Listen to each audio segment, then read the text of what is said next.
ورحمة الله وبركاته. حبايبنا، أخباركم إيه؟ يا رب تكونوا بخير إن شاء الله.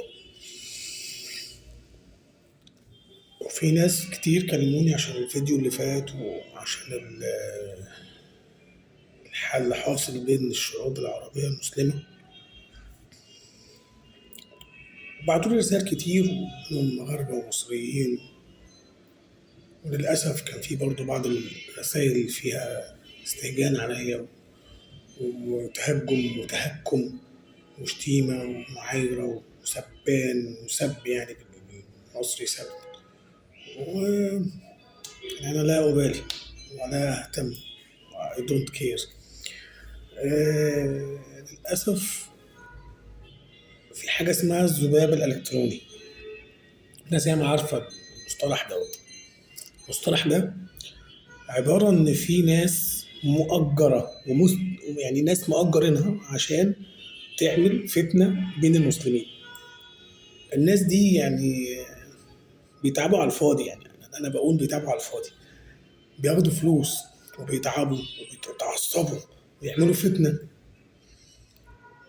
والفلوس ما فيهمش بركة، ولا هيصرفوها إن شاء الله على العلاج اللي هم يتعصبوا عشان دوت، ويجي لهم بقى بواسير وضغط ويصرفوا فلوسهم إن شاء الله في العلاج وفي الأمراض، وفي نفس الوقت هيبقوا مكروهين وهيتعرفوا إن أنت تكون ملعون عند ربنا عز وجل. يعني والفتنة نائمة، لعن من أيقظها. يعني أنت هتيقظ الفتنة فأنت ملعون بإذن الله إن شاء الله. يعني غير بقى حسابك، بس تقابل حسابك عند الله عز وجل. يعني والله في ناس محددة، يعني في ناس كلمتني في الخاص على في ناس محددة يعني كده.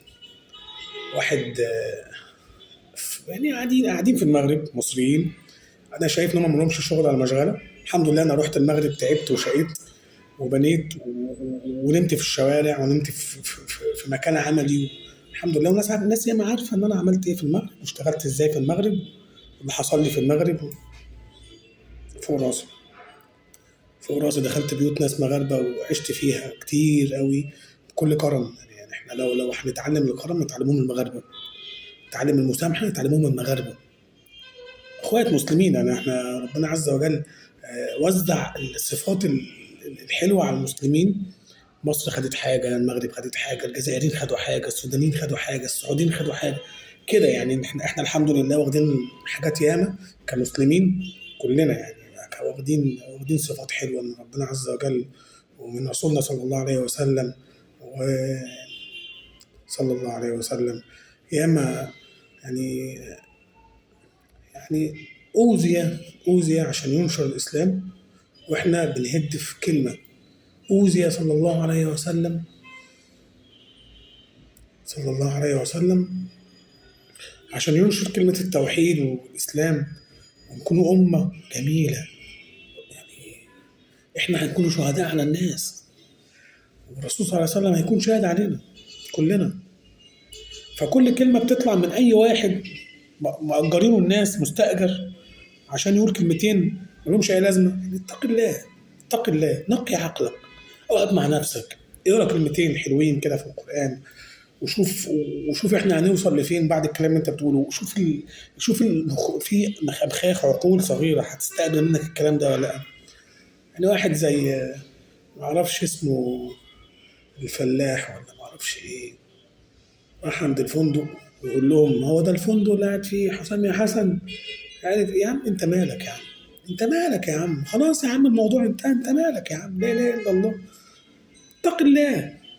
والناس اللي بتقعد تشتم، وبرغم ان في مصالحات بتحصل وناس والشعبين بيحبوا بعضيهم، وبتقعد تبتدي تطلع كلام، اصل المصريين احتفلوا، اصل الجزائريين احتفلوا، اصل احنا كنا بنشجع نيجيريا ضد مصر، اصل ليه يا عم، ما خلاص بقى، ما اتقوا الله بالله عليكم، اتقوا الله وارجعوا وصلوا على النبي صلى الله عليه وسلم.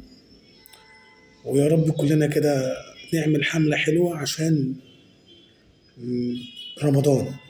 رمضان جاي، فرمضان هيوحدنا كلنا في الصيام، هو حاجة من عند ربنا. فيعني نتمنى الله عز وجل أعمالنا ترفع في شعبان بطريقة جميلة، بدون بدون أي بغض ولا حقد، وتكون أعمالنا كده تطلع بحسنات كتير نعملوها بدل ما ناخدوا سيئات، وارجعوا لله عز وجل. وأنا أولكم اتقوا الله، واللهم اجعلني من المتقين.